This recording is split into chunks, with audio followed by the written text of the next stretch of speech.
Почитувани гледачи, добар ден и добре дојдовте во уште едно ново издание на емисијата Ваш термин и се надевам дека денеска ќе дознаете повеќе корисни информации кога станува збор за проблемите со вашето здравје. Месец ноември беше како месец посветен за машкото здравје. Впрочем, секоја година во месец ноември се одбележува како моември, нели? Познат со оние мустаѓи кои што се препознатливи за грижата за машкото здравје. Ние некако одлучивме на крајот од овој месец да направиме една ретроспектива дали во овој изминат месец мажите почесто одеа на доктор за да си го проверат своето здравје, за да се погрижат за нивното здравје, а за таа цел со мене во студиото, за да кажеме нели повеќе информации околу ова е доктор Маја Милованчева Поповска, која што е специјалист интернист нефролог и ни доаѓа од поликлиниката Зеген Медика. Се надевам дека сето ова што ќе го говориме ќе биде од ваша корис, уште повеќе што може повеќе нели да оние кои што се од машкиот пол да дознаат повеќе информации за сите проблеми со машкото здравје, кои се тие најчести проблеми, кои се симптомите, кои се причините, кога да се обратат на лекар и така натаму. А кога станува збор пак за оној дел во однос на прилогот од нутриционист, кој го правиме во оваа нова сезона во соработка со магистар Татјана Павлова, нутриционист, секако ќе биде поврзан исто со денешната тема, пак ќе дознаете малку повеќе кои се тие намирници кои што се корисни за да ги консумираат мажите и нели да имаат бенефит во однос на нивното здравје. Тоа ќе биде вака како за најава. Сега ќе ја поздравам доктор Маја и ќе посакам добре дојде за прв пат во новата сезона 11-та поред на Ваш термин и ти благодарам што уште еднаш ќе бидеш дел од оваа емисија за да пренесеме информации во однос денес на машкото здравје. Благодарам, Виолета. Добар ден до гледачите на телевизија Сонце. И оваа тема секогаш побудува доста интерес, затоа што машкото здравје е некако табу тема. Мажите не многу сака да се зборува за нивното здравје, меѓутоа секогаш е полезно уште еднаш да се чуе нешто, да се подсетиме за некои работи кои најчесто ги погаѓаат мажите и нешто ново да научиме. Би сакала на почеток да те прашам, бидејќи нели целиот месец беше посветен на машкото здравје, веќе сме на крајот од месецот, па да ни кажете од вашето секојдневно искуство, дали на вистина беше зголемен број на посетата на машкиот пол кај вас за нели да си проверат дали има некој проблем со нивното здравје? Точно така, значи овој месец имаше зголемен број на пациенти, клиенти од машкиот пол, кои да кажам поттикнати, но од кампањите што ги правиме за свесноста да се подигне свесноста за важноста на здравјето кај мажите, има нешто зголемен број, иако тоа не е број кој би можел да кажеме да, навистина сме супер сега. Не се уште сите мажи опфатени. Зборувам за популација и на машки млади, значи од тинеџерски години па натаму до средна возраст и постара возраст, постари возрастни, значи треба уште да се работи на подигање на свесноста. Иако кажувам, секоја година се повеќе и повеќе се чувствува дека се работи со тие кампањи, дека успеваме да допреме до мажите. Значи, во некој случај го одговоривме и на прашање, значи колку реално одат мажите на доктор. Значи, зошто е тоа така, доктор Маја? Дали имаат некоја, како да кажам, можеби некој срам постои да се појде нели кај лекар? Зошто постои тој страф?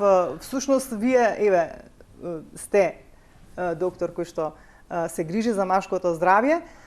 Како ги чувствувате кога ќе дојдат? На вистина ли имаат срам? Прво, кога зборувавме нели одна колку мажите често одат, значи фрапантни се бројките. Една половина од мажите минатата година не биле воопшто на доктор. Така. Значи независно за било каква проблематика станува збор. А 1/3 од сите мажи, значи зборуваме пулот, иако имале симптоми, пак не се јавиле на доктор. Значи имаме голема група на мажи кои воопшто за било каква промена и симптом не се јавуваат на доктор. Секогаш викаат, аха, ќе ми помине, ништо не ми е. Така. Значи јас баш таков случај имав и денес, пред да дојдам на емисијава. Така. Мажите од мала возраст, уште во семејството, се учат да бидат силни и да бидат мажи. На машките деца често им се кажува немој да плачеш, ти си машко, треба да бидеш силен. Тоа продолжува и во училиштето, во спортските клубови. Биди цврст, биди јак, ти можеш и сето тоа. Меѓутоа, тоа допира кај машкото во детската возраст и понатаму во тинеџерските, дека јас можам се, мене ништо не ми е, и кога имаат навистина проблеми и тогаш да молчат, да не се пожалат, затоа што ако јас се пожалам, значи не сум доволно маж. Јас сум слаб, јас сум нејак и може да ми се смеат во таа возраст. И тоа останува негде запечатено во подсвеста кај мажите да мислат дека они треба секогаш да бидат и силни и јаки и да не бараат помош. Затоа што помошта ги прави помалку јаки, помалку мажи на некој начин. Од друга страна се јавува и проблемот и тие што ќе дојдат на доктор, многу често знаат да манипулираат со податоците и не кажуваат се. Значи, дел е исто од таа причина да не се покажат слаби, а дел е и од срам да се дискутира со докторот за некои проблеми, независно од која сфера на здравието станува збор. Така да се надевам дека со текот на годините успеваме некако да допреме до свесноста да иако се мажи, треба да појдат кога имаат проблем на доктор. Не зборувам само за проблем, тоа ќе кажам на крајот емисијата, значи многу е важна превентивата пред се. Така. Колку пак еве можат нивните партнерки, девојки, нели, сопруги да влијат за да тие, како да кажам, да се охрабрат и да дојдат на лекар?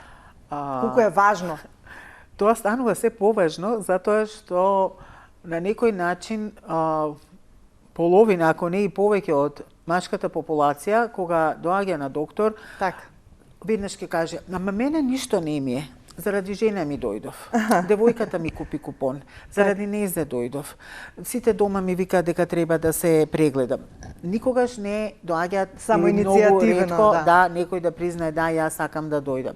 Така да со тек на времето некако машкото здравје стана женско прашање. Значи во рацете на жената преминува.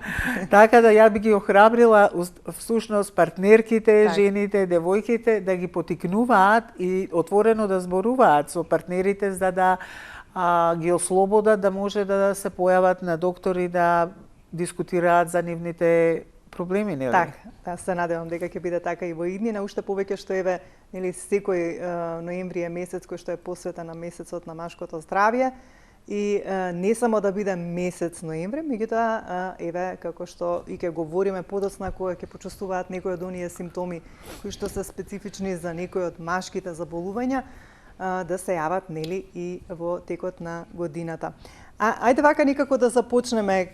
Кои се тие најчести проблеми кои што се јавуваат кај мажите и кога треба, нели, да се јават на доктора? Кога зборуваме за болестите на урогениталниот систем кај машката популација, нели, за машкото здравје зборуваме, првите проблеми што се јавуваат и што го потикнуваат еден маж да се јави на доктор е проблемите што се јавуваат со мокрењето. Тие проблеми може да се јават и кај младата машка популација и кај постарите, каде што имаат различна причина зошто кај младите се јавуваат, зошто кај постарите.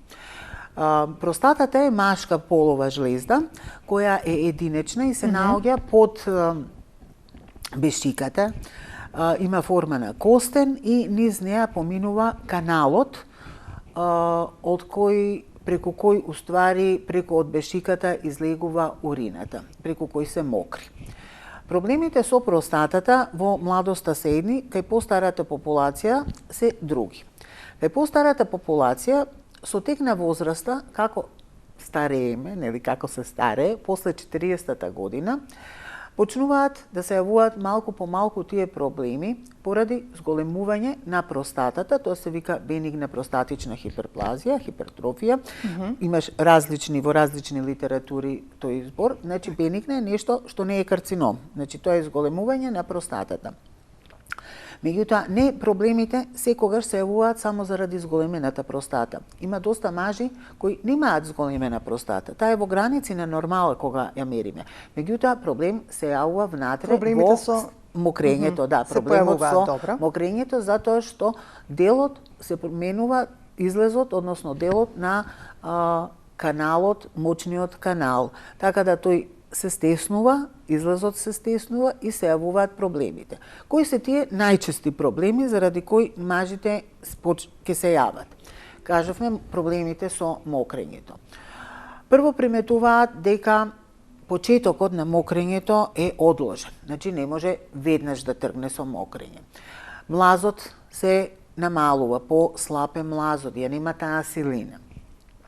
Може да настане со прекини. Се мокри, па се направи пауза, па се домокрува и така.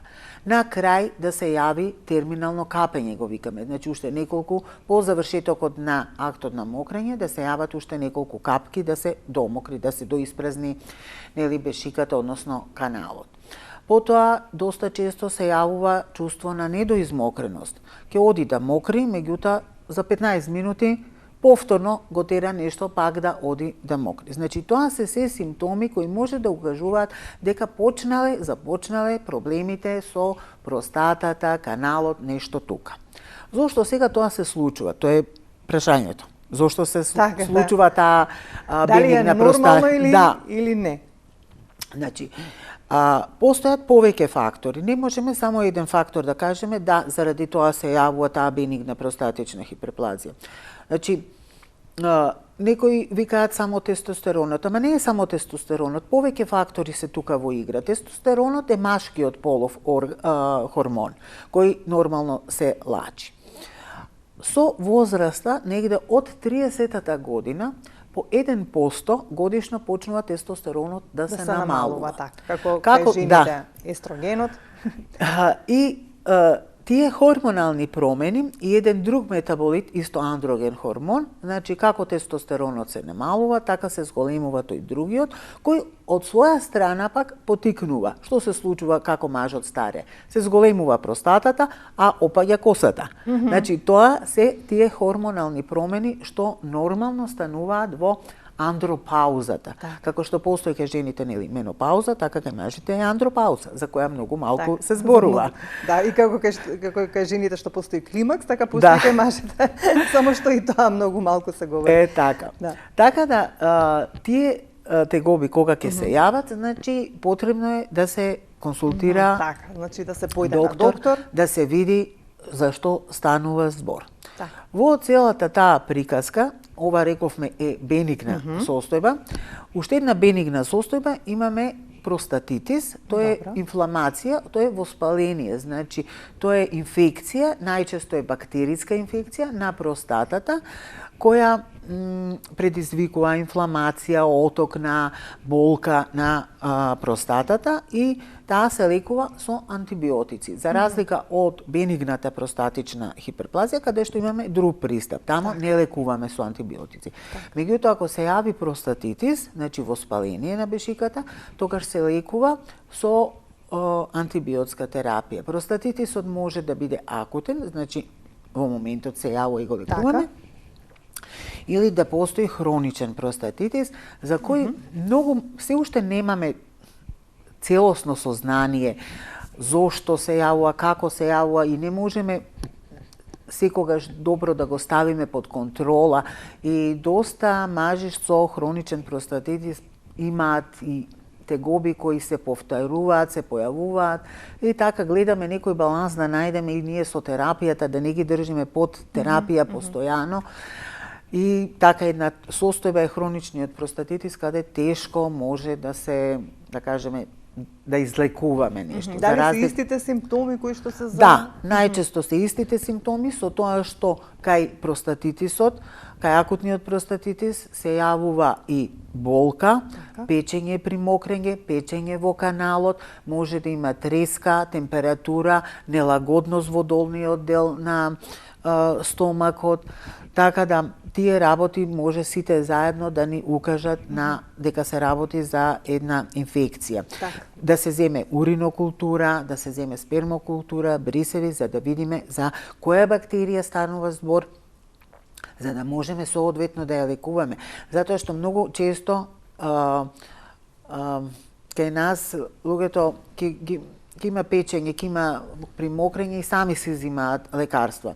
Меѓутоа, не секогаш станува збор за едноставната ешерихија коли. Значи, некогаш простатитисот и во повеќето случаи знае да биде предизвикан од друг тип на бактерии кои се транссексуално преносливи бактерии, каде што лекувањето е специфично, треба подолго време да трае со различни антибиотици од различни групи, за да може убаво да се излекува, за да не останат секвели и со тек на годините да настане еден хроничен простатитис. Така. А додека кога станува збор за само зголемена простата, тогаш каков е третманот?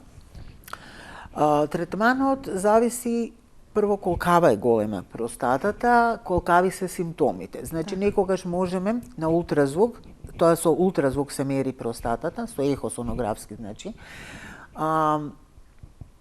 се наоѓаат мали простати, а многу симптоми. Кај други пациенти имаме голема простата, пациентот нема никакви симптоми. Не знае дека простатата му е зголемена воопшто, он си дошол на лекар за нешто друго, на ехо на стомачни органи и ја гледаме голема простата. Така да третманот зависи од тие два фактора. Колку има симптоми, колку му пречат тие, дали има нокно, еден од симптомите е навечер да станува, да мокри. Дали еднаш станува, дали станува 3-4 пати. Значи тоа се вика никтурија или ноктурија. Так. Постојат групи на лекови кои можеме да ги даваме за да им се помогне на пациентите кои не бараат хируршка интервенција. Сега има нови лазерски методи за намалување на таа енуклеација на простатата за да се ослободат пациентите од тегобите кога простатата е голема и кога не можеме со таблетарната терапија да постигнеме соодветен ефект. Така. А како се диагностицира она што нели од што најмногу се стравува кај мажите, карцином на простата? Сега тоа е интересно прашање, затоа што карциномот на простата ги има истите симптоми. Значи, за се ова што говориме се симптомите идентични. Истите симптоми со зголемена бенигно зголемување на простатата. Единствен плюс симптом што може да го натера мажот да побрзо дојде на доктор е крв во урина или крв во сперма. Меѓутоа не мора да ги има. Не мора да го има тој симптом, а сепак да постои карцином на простата. Карциномот на простата е втор по честота карцином. Ако го има, тогаш сигурно е карцином? Да. Ќе кажам сега како ќе го диагностицираме, нели? Затоа што карциномот е втор по честота карцином кај мажи. 1 на 6 мажи ќе има карциноматозни клетки, а над 80 години кај возрастната популација 1 на 3. Значи, меѓутоа кај нив е друг пристапот на лекувањето. Карциномот како го диагностицираме? Посебни некакви протоколи кои се, да кажеме, стандарди по кои ние мораме да одиме, не постојат. Меѓутоа, трите основни работи се ултрасонографскиот преглед, дигитален ректален преглед, дигитално ректално туше и ПСА. ПСА е крвна анализа, тоа е простатичен специфичен антиген кој го лачат клетките на простатата и тој може да се зголеми. Меѓутоа, не секогаш, треба да нагласам дека не секогаш висок ПСА значи и карцином. Бидејќи има состојби, уште 2-3 состојби, каде што може тој ПСА да биде зголемен, како што е при акутен простатит или хроничен простатит, или со возраста. Значи, со возраста имаме дозволено зголемување на тој ПСА. Така да мораме и тој да го искалкулираме кога го читаме, нели, наодот за ПСА. Значи, сите три работи треба да ни се поклопат за да видиме дали постои, за да поставиме сомнение дека се работи за карцином. После тоа, треба да се направи биопсија на простата. Што значи биопсија? Со тенка игла, тенко иглена биопсија, се земаат од различни делови на простатата, мали микроскопски делчиња од ткивото, за да се види дали се работи навистина за карцином, ако се работи за карцином, кој тип на карцином е и како понатаму да се третира. Дали хируршки, дали на онкологија со хемотерапија и други можности. Постапката зависи од тоа во кој или до каде развиен карциномот. Добро, тука некаде ќе направиме една мала пауза, меѓутоа за нашите гледачи ќе биде добро да го слушнат прилогот од магистар Татјана Павлова, нутриционист, кој што е подготвен токму на оваа тема, значи за машкото здравје, што е корисно да се нели да се консумира, кои производи, значи сите оние детали во однос на исхраната кај машкото здравје ќе ги слушнете во следниот прилог.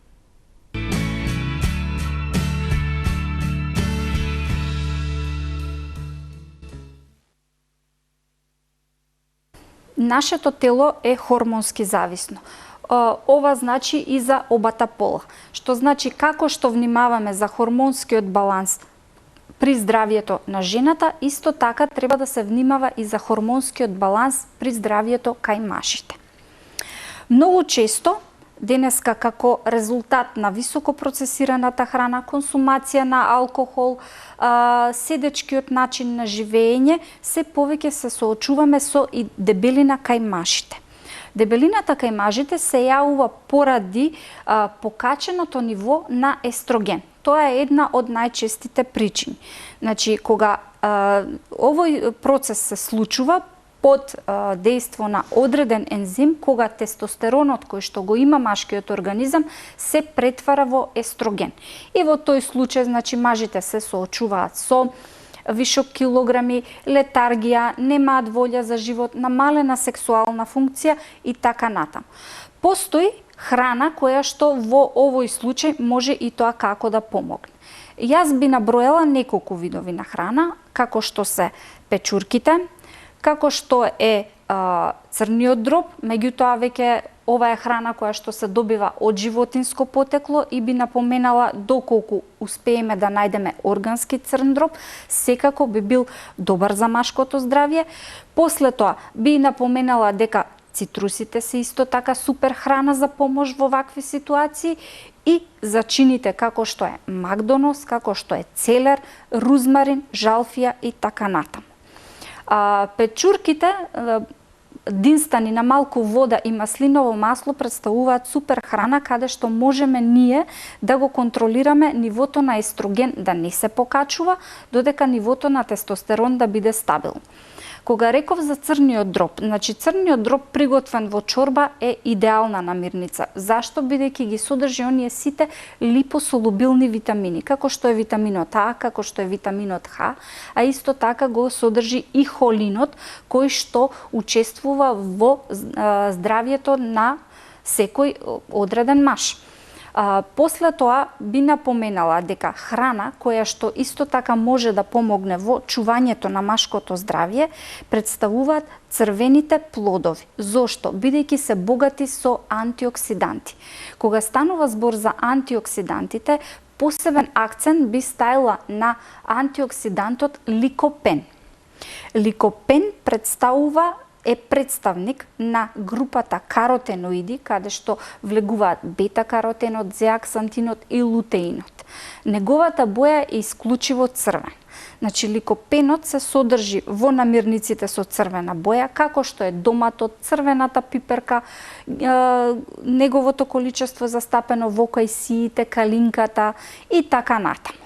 Што е карактеристично за ликопенот? Ликопенот се содржи исклучиво во обвивката на плодовите, а се појавува во самиот процес на зреење. Бидејќи кога одреден плод не е узрян, тој и не може да добие црвена боја. Порано научниците на овој каротеноид, односно на овој антиоксидант, не му придавале значење, значи примарно место завземал бета-каротенот, поради провитаминското дејство, односно тоа што може да се конвектира во витамин А. Меѓутоа, со последните истражувања, ликопенот дал особено значајни резултати, каде што во Универзитетот во Харвард биле правени истражувања на мажи кои што одреден период консумирале кетчап и била подобрена функцијата на одредени параметри во машкото здравје. Па од тука се заклучило дека ликопенот штети првенствено од рак на простата, го подобрува сексуалното здравје и ја подобрува мобилноста на сперматозоидите и така натаму. Покрај ликопенот, значи односно синергиски, доколку ликопенот се користи со витамин Е, ова дејство и тоа како се истакнува. Како единствен и најголем представник на антиоксидантот ликопен би го напоменала доматот. Значи, доматите се исклучиво храна, што јас би рекла еликсир за машкото здравје. Значи, доматите, покрај тоа што ни даваат и антиоксидативно дејство, тие се исто така добар извор на витамин С. Значи, изобилуваат скоро 93% содржат вода. После тоа содржат Б витамини, содржат калиум, кој исто така е заштитник на кардиоваскуларното здравје. Значи, бенефитите од консумација на домати се исклучиво значајни. И плюс концентрацијата на ликопен е најголема. Меѓутоа, покрај во свежа форма, научниците откриле дека консумирањето на преработени форми на домат, како што е кетчап, домашните производи кои што ние ги користиме како зимница, како што е сувиот домат или сосовите збогатени со домат, исклучително повеќе имаат присуство на ликопен отколку свежиот домат. Зошто? Зошто е тоа така? Значи, каротеноидите како антиоксиданти на човековиот организам му се многу подостапни во преработена форма. Значи, при процесите на готвење или додавање на масло, тие едноставно се ослободуваат при топлина или масла и на тој начин му се повеќе достапни на организмот. Па поради тоа, од тука на трпезите секогаш нека бидат застапени домашно приготвените сосови или доколку доматот го консумираме во свежа форма, најдобра опција е да биде зачинет со маслиново масло, каде што антиоксидативниот капацитет би бил двојно зголемен. Исто така, доколку го додаваме во одредени наши омилени јадења, како што е пицата, секако тука ликопенот би ни бил најдостапен, но да не заборавиме да ги консумираме и сувите форми на домати, кои што секако можеме да си ги прилагодиме да бидат составен дел од сендвичите, различни тортилји, вкусни салати и така натаму.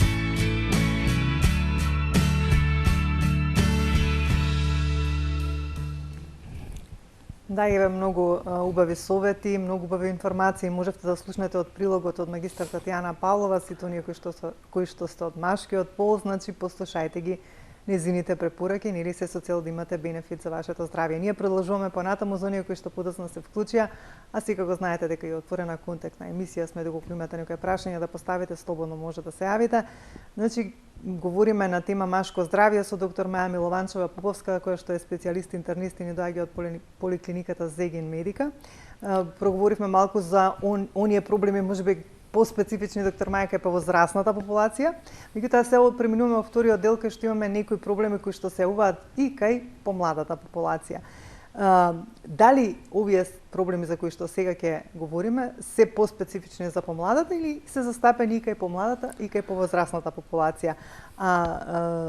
Говоревме за простатитисот, а сега ќе поразговараме малку и за проблемите со тестисите. Меѓутоа ме интересира и за проблемите со простатата се јавува веќе и кај помладата популација, бидејќи нели за се некако границите се поместуваат? Па, како што спомнав, значи појавата на зголемување на таа бенигно зголемување на простатата главно е поврзано и со хормоналните промени и го очекуваме и се јавуваат симптомите после 40-та година, значи 45-та, 50-та. Кога зборувавме за карциномот, последно зборувавме за простатата и ПСА, значи простатичниот специфичен антиген, маркерот, нели? Да. Што ни е? Да напоменам да не заборавиме кога зборуваме за возраста. Мажите треба да почнат да се контролираат регуларно после 40-та година. Зборуваме, не треба предходно, меѓутоа, и онака некако тешко доаѓаат, меѓутоа после 40-та година би требало да влезе некако во свеста дека еднаш годишно треба да се јават на доктор. Со тоа што? После 50-та година обавезно. Меѓутоа, тие што имале во фамилија карцином во прво колено, значи зборувам брат, татко, дедо, тие проверки треба да почнат порано, значи од 45-та година. Тоа се задолжителни веќе проверки кои треба да ги прават, затоа што имаат прво колено некој во фамилија кој имал карцином. И ова се превентивните, нели, прегледи. Кога зборуваме за помладата машка популација, зборуваме значи негде од тинеџерски години, пубертет и после тоа, некоја возраст нели до 40-та година, кај нив простатата може да биде зафатена во како акутен простатит. Значи само како инфламација, некаква инфекција, каде што зборуваме за нели најчесто бактериска инфекција, ги кажавме симптомите кои се да има тоа е поспецифично, значи ке помладата, така. Помладата, да. И тогаш има и симптоми, има јаки симптоми и тогаш најчесто и машките и помлади и постари се јавуваат на доктор, затоа што имаат температура, имаат болки, имаат печење, не се чувствуваат добро, сакале некеле ке побараат помош. Ке дојдат. Кај машката популација помлада, нешто што е важно да се проверат тестисите. Нешто на што се заборава многу често. Некако сите сме фокусирани и машките на простатата, а тестисите некако се надвор од телото и ги забораваме. Тие се поспецифични за помладата популација, проблемите со тестисите? И кај возрастните се јавува, меѓутоа по-важно ние да ги прегледаме кај машките, затоа што има неколку состојби кај машките кои се јавуваат, на кои треба да обрнеме внимание за да ги фатиме на време. Многу често, ако се јави помлад маж кај на доктор за појава на јазол, напипал јазол на тестиси. И тоа некогаш некој може многу да се уплаши, а некој да каже па ништо не ми е и онака се стои тука одамна. Секогаш кога ќе има се напипа јазол на тестисот, треба да се јават на доктор. Бидејќи може да биде причинет од неколку различни и не секогаш бенигни состојби. Најчесто се јавува заради постоење на проширени венички околу тестисите, затоа што тестисите имаат мрежа од венички. Тоа се вени како вени на нозете. Тие се полнат со крв и тука крвта малку заостанува. Таа состојба се вика варикоцела. Сега, зошто ја спомнуваме таа состојба? Зошто нас не е важно дали имало проширени венички или немало? Затоа што некои мажи имаат симптоми, некои немаат. Некои имаат болка, нелагодност, тежина, чувство на влечење, топлина, а некои немаат никакви симптоми. Варикоцелата, односно проширените венички, прави да таа крв заостанува тука во тие проширени венички, не циркулира и прави да околу тестисот имаме по-висока температура, а тестисите се место каде што се создаваат сперматозоидите. Сперматозоидите не сакаат висока температура, така да тие проширени венички, значи таа варикоцела може да влијае на плодноста кај мажите. И една од причините кога постои стерилитет во бракот, значи е проверка на тестисите да не постои варикоцела, бидејќи таа состојба се лекува. Ако е навистина тоа причината, се оперира, се подврзуваат и потоа може да се подобри сперматограмот. Значи, тоа е едната состојба. Втора состојба која се јавува кога има такви некои симптоми, е да постои водичка, поголема количина течност околу самиот тестис, каде што исто може да има симптоми, може и да нема. Може да биде на едната страна или на двете страни. Најчесто се јавува кај бебињата. Машки бебиња многу често се јавуваат со таа мала хидроцела, а во текот на животот се јавува најчесто после некоја или инфекција или повреда. Меѓутоа, тоа е безазлена состојба, ако прави проблем и ако станува збор за голема количина, хируршки се решава. Така. Друга состојба што се јавува, особено кај младите момчиња, и што е ургентна состојба, морам да ја споменам, тоа е торзиотестис. Кога најчесто поради удар, поради повреда или, например, во тек на спиење, ќе се при вртење во кревет, доаѓа до превртување на таа петалка една која иде на кај тестисот. Во таа петалка се наоѓаат крвните садови, артеријата, вените и сперматичните канали. Меѓутоа, ако таа тестисот се сврти околу таа петалка, се прекинува дотурот на крв во тестисот. И се јавува една силна, неиздржлива болка, нагло почнува, може да има и температура, кога бара веднаш да се интервенира и веднаш да се или репонира, или хируршки да се реши. Затоа што, ако колку подолго трае, таа во сати станува збор, значи не денови. Настанува губиток на тоа тестикуларно ткиво, останува ткивото без доволен дотур на крв и кислород и нели хранливи материи и изумира тоа ткиво. Така да тоа е итна состојба, тоа е итна состојба, тоа е ургентна состојба, да. Карциномот на тестис исто некое напипување. Точно така, значи тоа е една состојба, како што кажав, која исто може и не мора да има симптоми. И повторно доаѓаме на тоа дека ние тоа не можеме да го превенираме така. Карциномот на тестис, за жал, ова е мое лично искуство, меѓутоа и литературата се повеќе спомнува дека во последниве 10-15 години некако е зачестено. Инаку е редок тип на карцином. И ако се открие на време е многу добар затоа што се лекува, не се умира од тоа. И со карцином на простата, многу луѓе си живеат и се лекуваат ако не се открие на време. Најчесто викаме почина со карцином на простата, не почина од карцином, него со. Тој си починало нешто друго, меѓутоа си имал карцином, ама тоа не е причината за смрт кај постарата популација. Ако нема метастази, тоа ако е на време откриено, нели? А кога станува збор за карциномот на тестисот, точно, може да се напипа јазол во тестисот. Меѓутоа кажав, не секој јазол во тестисот е карцином. Да не се плашат, туку веднаш да поидат на доктор за да се направи разлика дали за што станува збор, бидејќи кажавме, јазол на тестис ќе се напипа варикоцела, хидроцела. Тоа се бенигни состојби. Не мора паника да се дига. Да, исто и за карциномот. Ако се открие на време, со ултразвук, со ехосонографски преглед, значи се открива дали таа грудка, јазол што е напипана, е карцином или е нешто друго. Затоа што нема болка, тоа е безболен чвор, безболно чворче што се напипува, нема никакви други симптоми и може долго време да не остане непрепознаено.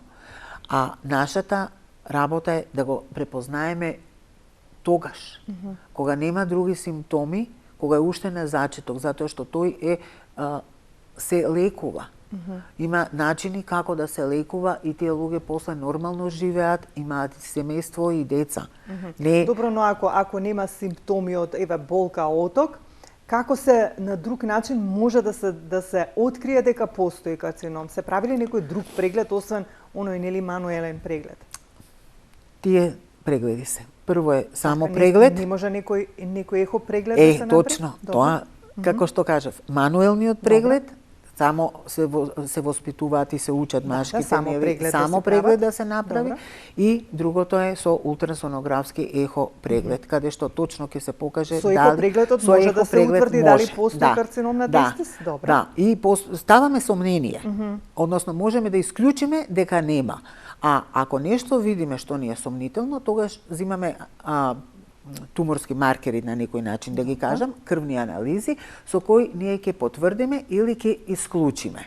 Дали промената, дали таа промена што ја гледаме на тестисот е бенигна природа или е зборува за некој тумор, карцином или нешто друго. Меѓутоа, пак ќе кажам, времето кога се диагностицира е најважниот момент. Во тој момент, после тоа се е полесно. Пред да настане метастаза, пред да се расшири. Бидејќи тестисот се отстранува, потоа имаме хемотерапија, најчесто, меѓутоа, пред да се случат тие, се замрзнува сперма, и тие млади, најчесто станува збор за млада особа, затоа што возраста кога се јавуваат карцином на тестис е помеѓу 17 до 37 година. Значи, помеѓу 17? Да, те млада популација, затоа кажувам. Значи, пред да се започне со терапија, интервенции, се замрзнува спермата за да може потоа да има потомство и деца. Да. Меѓутоа, секогаш е најважно, значи, тој првиот момент да се фати на време. На тестисите што се јавува кај млади особи, значи има уште една форма, тоа е инфекција, исто најчесто е бактериска, епидидимитис, односно орхиепидидимитис, зафаќање, значи, на самиот тестис со инфекција, инфламација, која оди со болка, оток, црвенило, топлина на тестисот, може да се јави треска температура, повраќање исто, лошо општо чувство, нели, малаксалост, силна болна осетливост на самиот тестис. Тоа е најчесто исто бактериска инфекција. Инфекцијата може да биде или од уринарниот тракт, или пак да биде некоја транссексуална пренослива инфекција, така да таму бараме исто, ако можеме убаво да го истретираме, со антибиотска терапија, таму исто е подолг малце третманот со антибиотици, аналгетици, бурови облози и така се советува пациентот што да направи за да нема последици, нели? И што побрзо да помине таа состојба, таа акутна состојба. Така. Еве се надевам дека сите овие симптоми за кои што говоревме нема да бидат, нели, занемарени од страна на машкиот пол, се со цел, нели, да појдат навреме на лекар и да го решат оној проблем што го имаат. Кажавме дека најчесто се причините можеби или од бениген карактер, односно решливи, и секако и да ги, нели, да не ги плашиме дека иако се диагностицира, нели, рак на тестиси, дека и тоа е нешто што се лекува, што се третира и што, нели, може да потоа да биде се во ред со нивното здравје. Говоревме за поголем број на проблеми, ајде вака некако бидејќи сме при крај со разговорот, уште еднаш да потенцираме кои се тие сите оние здравствени проблеми и симптоми кои што на вистина мажите не треба да ги игнорираат. Постојат три. Така? Ако се на крај како резиме, нели, да кажеме. Кога треба да се јави сериозно на доктор? Прво, кога ќе се напипа јазол, чворче на тестисот, кога постои и се појавува крв во урината или спермата, тоа не мора да биде крв да се види, туку може да биде само потемно пребоена урина, или да има само како кончиња некои црвенкасти, значи или како точкици црвенкасти, било нешто што не е вообичаено. Точно. За она што треба да е нормално. И или во спермата, или во урината, и проблем со мокрењето. Значи, тоа се трите, грубо да кажеме, кога обавезно треба да се консултира доктор, за да може да се исклучат тие што се високо опасни работи. За да видиме зашто може или ако постои нешто да се открие на време. Бидејќи од се ова што го кажав сега неколку пати потенцирав, значи ние не можеме да ги превенираме. Ова се, за жал, такви работи кои не можеме да ги превенираме, затоа што се мултифакториелни причините зошто настануваат и карцином на простата и карцином на тестиси. Меѓутоа, можеме да делуваме на едукација. И основно е едукацијата на пациентите од мали нозе да се учат машките за своето здравје, да се грижат и на што да обрнат внимание. Бидејќи едукацијата води до поголема свесност, кога имаме ние свест за се што може да биде, тогаш сами ќе почнеме да се грижиме за нашето здравје, да што подолго останеме здрави, односно на време можеме да одиме на доктор да патиме и ако нешто не чини, да може да го третираме и лекуваме. Затоа што многу е погрешно она сваќање што многу често и секојдневно го слушаме, ако одам на доктор нешто ќе ми најде. Да, обично така. Значи, тргнувајќи со таа мисла, ништо не може да се реши. Тешко. Доктор Меа, ништо што вака додека сега говориме, вака ми паѓа на ум да ве прашам, бидејќи нели долго време го работите ова, кое што го работите, вклучително и машкото здравје, никако ми се чини, барем во изминатите години, како да не беа толку чести овие проблеми. Еве, да речем, и со машкото здравје, па и со овие други сите проблеми со здравјето со кои што се соочуваме секојдневно.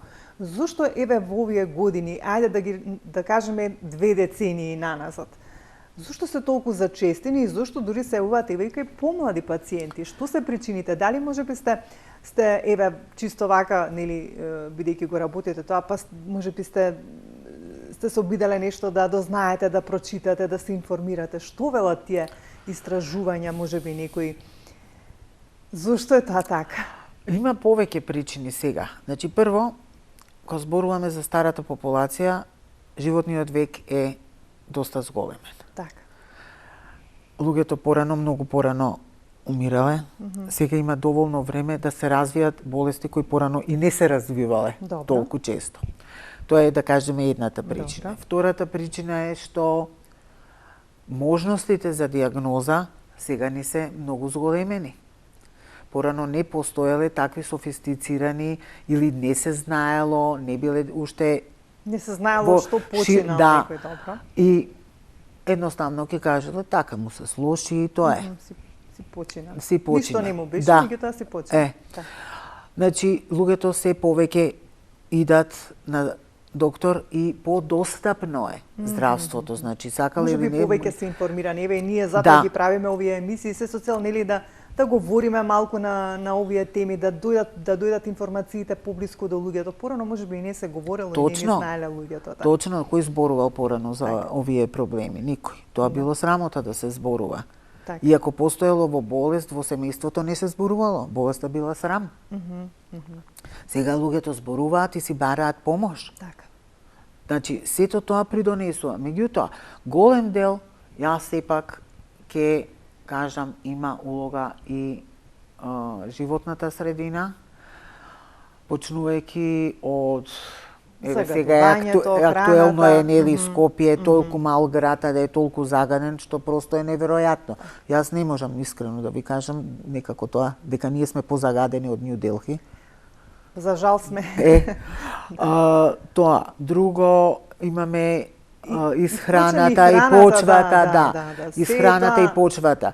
Што е тоа органско, што е тоа био, кога истата дождови се, истата вода е, истата почва е. Значи, јадеме нездрава храна, дишеме нечист воздух, некако сме, како да кажам, во ерата на технологиите сме постојано обкружени со технологија која што зрачи и така натаму, значи повеќе фактори. Зрачењето исто, мислам, независно, не е само зрачењето од екраните, не е зрачењето од рутерите домасите што ги имаме, од мобилните телефони што ги носиме во джеп.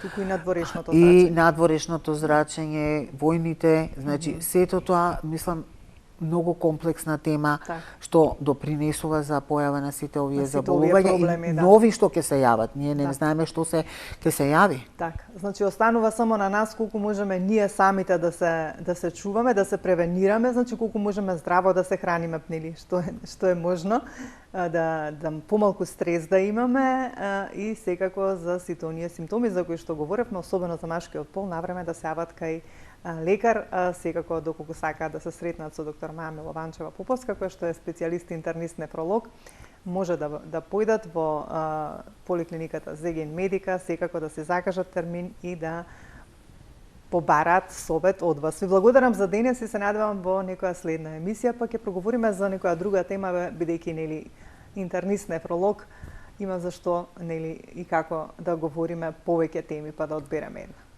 Благодарам, Виолета, благодарам до гледачите. Се надевам дека потикна некој размисли оваа емисија. Ти благодарам уште еднаш, доктор Маја, па се гледаме во некоја следна прилика. Почитувани гледачи, тука ќе ја поздравам јас за денес. Ви благодарам за вашето внимание. Ве оставам во убаво расположение. Грижете се за вашето здравје. Ние повторно ќе се видиме со нова тема и нов соговорник за 7 дена во исто време.